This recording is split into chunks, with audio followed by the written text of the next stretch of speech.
വെബ്സൈറ്റിൻ്റെ first interface ഇങ്ങനെയാണ് ഉണ്ടാവുക. ഇതിന് ഒരുപാട് ഓപ്ഷൻസ് നമുക്ക് അവൈലബിൾ ആണ്. ഇതിന് വലതുവശത്തുള്ള ഓപ്ഷൻസിൻ്റെ ബട്ടൺ ക്ലിക്ക് ചെയ്ത് കഴിഞ്ഞിട്ടുണ്ടെങ്കിൽ കുറേ ഓപ്ഷൻസ് കാണാം. Home, about, admissions, departments, contact, gallery, sign up, login. ഇതിൽ അബൌട്ടിൽ നമുക്കൊന്ന് ക്ലിക്ക് ചെയ്ത് നോക്കാം. അപ്പോൾ ഇവിടെ നമ്മുടെ കോളേജിനെ കുറിച്ചിട്ടുള്ള ഡീറ്റെയിൽസ് കാര്യങ്ങളൊക്കെ കൊടുത്തിട്ടുണ്ടാകും. അതുപോലെ അവർ ലീഡർഷിപ്പ് എന്ന് പറഞ്ഞ് അങ്ങനെ കാണാൻ സാധിക്കും. പിന്നെ ബാക്കിലേക്ക് പോയി അഡ്മിഷൻസ് എന്ന ബട്ടൺ ക്ലിക്ക് ചെയ്ത് കഴിഞ്ഞാൽ നമുക്കൊരു എൻക്വയറി ഫോം വരും. ഈ എൻക്വയറി ഫോമിൽ ഒരാൾ എൻക്വയറി നടത്തിയിട്ട് ഫോം ഫില്ലപ്പ് ചെയ്ത് അയച്ചു തന്നു കഴിഞ്ഞിട്ടുണ്ടെങ്കിൽ നമുക്ക് നമ്മുടെ സൈറ്റിൽ അഡ്മിന് ലോഗ് ചെയ്ത് കഴിഞ്ഞിട്ടുണ്ടെങ്കിൽ ഈ എൻക്വയറി ഫോം അവിടെ കാണാൻ കഴിയും.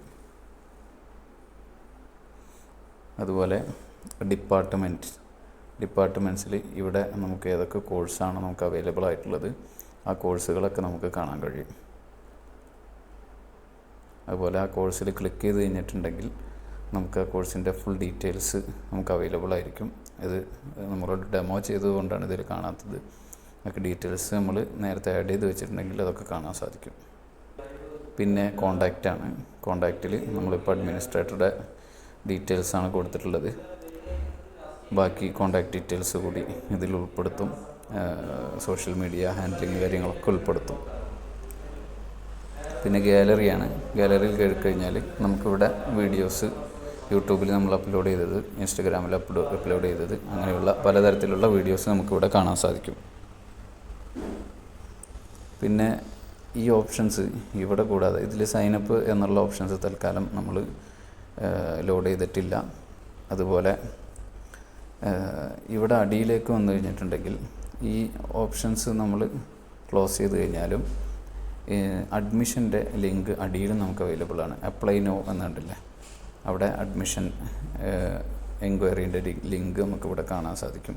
അതിൽ ക്ലിക്ക് ചെയ്ത് കഴിഞ്ഞാൽ എൻക്വയറി ഫോമിലേക്ക് പോകും. ഗാലറീൻ്റെ ലിങ്ക് അവിടെ ഉണ്ട്, അതിൽ ക്ലിക്ക് ചെയ്ത് കഴിഞ്ഞാൽ ഗാലറിയിലേക്ക് പോകും.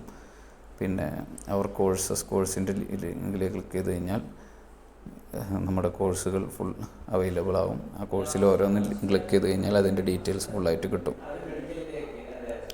പിന്നെ അതുപോലെ നമുക്ക് ലോഗിൻ ചെയ്യാനുള്ള ഓപ്ഷൻ. ലോഗിൻ നമുക്ക് 3 ടൈപ്പ് ഓഫ് ലോഗിനാണ് നിലവിൽ ഉള്ളത്. ഒന്ന് ഓഫീസ് ആൻഡ് മാനേജ്മെൻറ്റ് ടീമിന് കാണുന്നതിന് വേണ്ടിയിട്ടുള്ള ഒരു വ്യൂ, അതുപോലെ സ്റ്റാഫിനുള്ളത്, പിന്നെ സ്റ്റുഡൻസിനുള്ളത്. ഇങ്ങനെ 3 ടൈപ്പ് ഓഫ് ലോഗിനാണ് നമുക്കുള്ളത്. അതിൽ അഡ്മിൻ്റെ ലോഗിനിലേക്ക് നമ്മൾ പ്രവേശിച്ചു കഴിഞ്ഞാൽ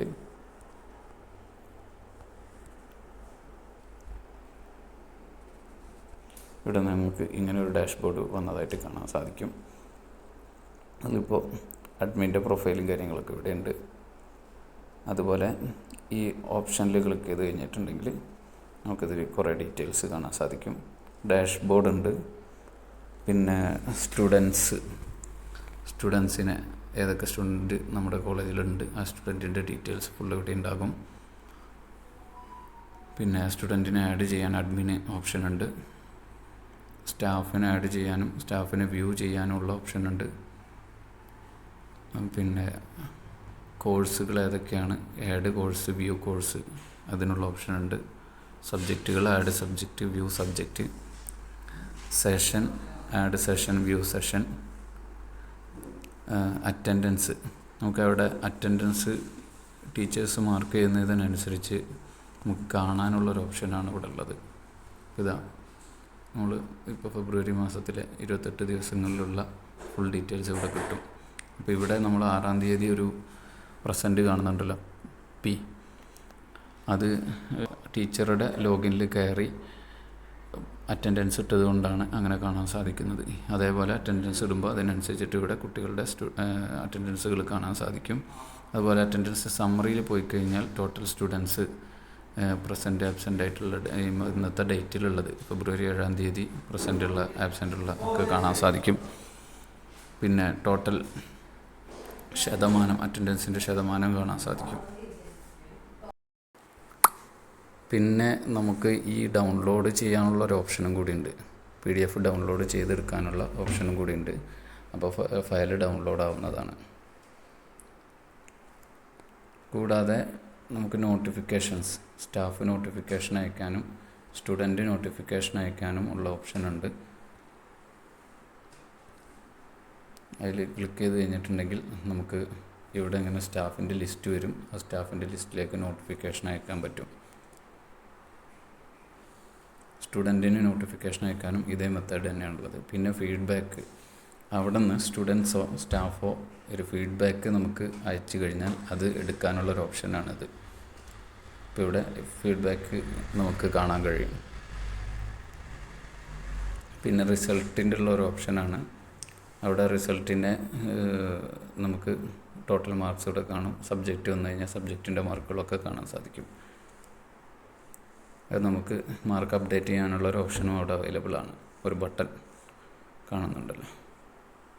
പിന്നെ ലീവാണ്. സ്റ്റാഫോ സ്റ്റുഡൻറ്റോ ലീവ് അപ്ലൈ ചെയ്ത് കഴിഞ്ഞാൽ നമുക്കിവിടെ കാണാൻ സാധിക്കും. ഇപ്പോൾ ഇവിടെ ലീവ് നമുക്ക് അപ്രൂവ്മെൻറ്റ് ചെയ്യാനുള്ളൊരു ഓപ്ഷനും ഉണ്ടാകും. സ്റ്റുഡൻറ്റിൻ്റെ ലീവും അതേപോലെ തന്നെ നമുക്ക് ഓപ്ഷനുണ്ട്. പിന്നെ ന്യൂസാണ്. നമ്മൾ ഫസ്റ്റ് സൈറ്റിൻ്റെ മുകളിൽ ഒരു ന്യൂസ് ഇങ്ങനെ സ്ക്രോൾ ചെയ്ത് പോകുന്നത് കാണാമല്ലോ. ആ ന്യൂസ് നമുക്ക് ആഡ് ചെയ്ത് കൊടുക്കാനുള്ളതും വ്യൂ ചെയ്യാനുള്ള ഓപ്ഷനാണ് ഇവിടെ ഉള്ളത്. അത് നമുക്ക് ആഡ് ചെയ്ത് കൊടുക്കാം. പിന്നെ എൻക്വയറിയുടെ ലിങ്ക് ഇവിടെയുണ്ട്. അതുപോലെ തന്നെ അഡ്മിൻ്റെ പാനലിൽ വന്നു കഴിഞ്ഞിട്ടുണ്ടെങ്കിൽ ഇവിടെയും എൻക്വയറീസ് എന്ന് പറഞ്ഞിട്ട് ലിങ്ക് ഉണ്ടാവും. ടോട്ടൽ സ്റ്റുഡൻസ് എത്ര പേരുണ്ടെന്ന് വെച്ചാൽ അത് കാണിക്കും. സ്റ്റാഫ് എത്ര പേരുണ്ട്, കോഴ്സ് എത്ര എണ്ണം ഉണ്ട് നമുക്ക് കാണിക്കും. അതേപോലെ തന്നെ സ്റ്റുഡൻ്റ് ആക്ടിവിറ്റീസ്, സ്റ്റുഡൻസിന് നേടിയിട്ടുള്ള നേട്ടങ്ങൾ കാര്യങ്ങളൊക്കെ നമുക്ക് കാണാൻ സാധിക്കും. ടോട്ടൽ സോഷ്യൽ മീഡിയയിലെ നമ്മുടെ പെർഫോമൻസും ഇവിടെ നമുക്ക് കാണാൻ സാധിക്കുന്ന രൂപത്തിലാണ് ഇത് ചെയ്തിട്ടുള്ളത്.